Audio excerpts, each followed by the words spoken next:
আসসালামু আলাইকুম। ধন্যবাদ জানাচ্ছি সবাইকে আমার কথা শুনবার জন্য।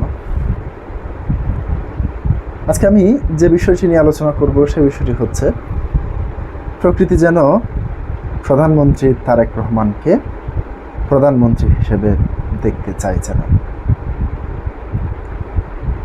দর্শক, আপনারা অনেকেই ভিন্ন মত পোষণ করতে পারেন, তবু আমি আমার মতো করে সেটি বিশ্লেষণ করছি।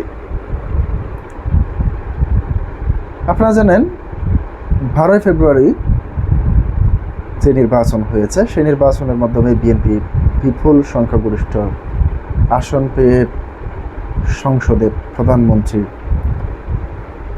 হিসেবে তিনি শপথ বাক্য পাঠ করেছেন।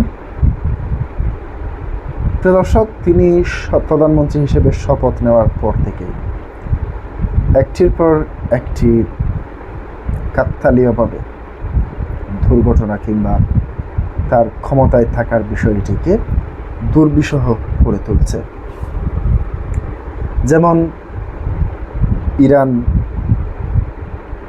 ও ইসরায়েলের যুদ্ধের মাধ্যমে সৃষ্ট যেই সারা বিশ্বে তেল সংকট, সেটির প্রভাব বাংলাদেশের সবচেয়ে বেশি পড়েছে, যার কারণে ইতিমধ্যে সাবেক প্রধানমন্ত্রী শেখ হাসিনার সময়ে যেই ইন্ডিয়া থেকে 5 লাইনগুলি চালু করা হয়েছিল, সেই 5 লাইনের মাধ্যমে তেল আমদানি করে মোটামুটি এখনও পরিস্থিতি স্বাভাবিক রাখার চেষ্টা করলেও সেটি কতদিন স্বাভাবিক থাকে সেটি বলা যাচ্ছে না। ইতিমধ্যে বিভিন্ন দেশের কাছে সরকার তেল আমদানির কথা চিন্তা করলেও কিংবা আবেদন করলেও এখনো পর্যন্ত কোনো দেশ সাড়া দেয়নি। ভারতও যে দাবিটি করছে, তাদের যদি পরিপূর্ণ তেল সংকট সমাধান হয়, অর্থাৎ তাদের যে তেল প্রয়োজনীয় সেই তেল রেখে বাকি তেল তারা আমদানি করতে পারবে। সেই তেল সংকটের কারণে বর্তমানে দেশের বিদ্যালয়গুলি ইতিমধ্যে 3 দিন ছুটি 3 দিন বন্ধের ঘোষণা দিয়েছে। যে 3 দিন বন্ধ থাকবে সেই 3 দিন অনলাইনের মাধ্যমে ক্লাসের একটি কথা বললেও সেটি কতটুকু কার্যকর হবে কিংবা কতটুকু সেটি বাস্তবায়ন হবে সেটি নিয়েও প্রশ্ন রয়েছে। তারপরে আসেন হাম সংকট। প্রিয় দর্শক, আপনারা জানেন বর্তমানে হামের প্রাদুর্ভাব দেখা দিয়েছে। ইতিমধ্যে প্রায় 150 জনের মতো শিশু মৃত্যুবরণ করেছেন। প্রতিদিন হাজার হাজার শিশু কিংবা বয়স্ক লোক এই হাম রোগে আক্রান্ত হচ্ছেন। এখনো পর্যন্ত হাম রোগের টিকা সবার জন্য উন্মুক্ত করা যাচ্ছে না। অর্থাৎ শিশুদের যখন ছোটবেলা থেকেই যে টিকাগুলি দেওয়া হয় তার মধ্যে একটি টিকা দেওয়া হয় হাম রোগের টিকা।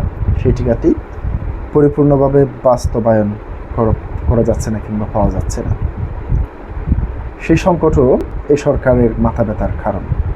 আপনারা জানেন বিগত সরকারের সময় আমরা দেখেছি 2019 সালে যে কোভিড-19 এর আবির্ভাব হয়েছিল, তখন তৎকালীন প্রধানমন্ত্রী শেখ হাসিনা যেভাবে হোক না কেন লকডাউন কর্মসূচির মধ্যে যেভাবে খাবার সরবরাহ, রাতের বেলা খাবার সরবরাহ থেকে শুরু করে যে কোভিড-19 টিকা সরবরাহ করেছিলেন, কিন্তু তারেক রহমান সরকার মাত্রই ক্ষমতায় বসাতে এখনো 1.5 মাস অতিক্রম হয়নি। সেহেতু সেই বিষয়টি তিনি কতটুকু হ্যান্ডেল করতে পারছেন সেটি নিয়েও প্রশ্ন রয়েছে। প্রিয় দর্শক, এর পাশাপাশি যেই সৃষ্ট সংকটগুলি রয়েছে, আপনারা দেখেছেন যে ঈদে বাড়ি ফেরার সময় কয়েকটি দুর্ঘটনা এদেশের সাধারণ মানুষকে ভাবিয়ে তুলতে বাধ্য করেছে। এবার সংসদে আক্তার হোসেনের প্রশ্নের জবাবে প্রশ্নবাণে জর্জরিত হয়েছেন স্বাস্থ্যমন্ত্রী। তিনি তার সেই বক্তব্যতে কী দাবি করেছেন সেটি আপনাদেরকে আমি সরাসরি তুলে ধরছি।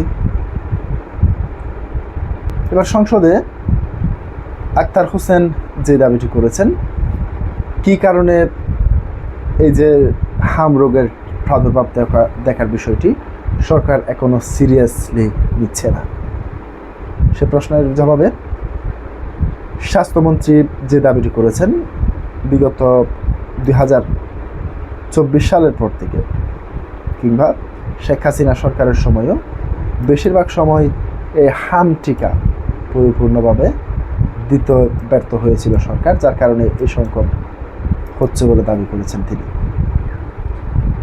প্রিয় দর্শক, আজকে পর্যন্তই। আসসালামু আলাইকুম।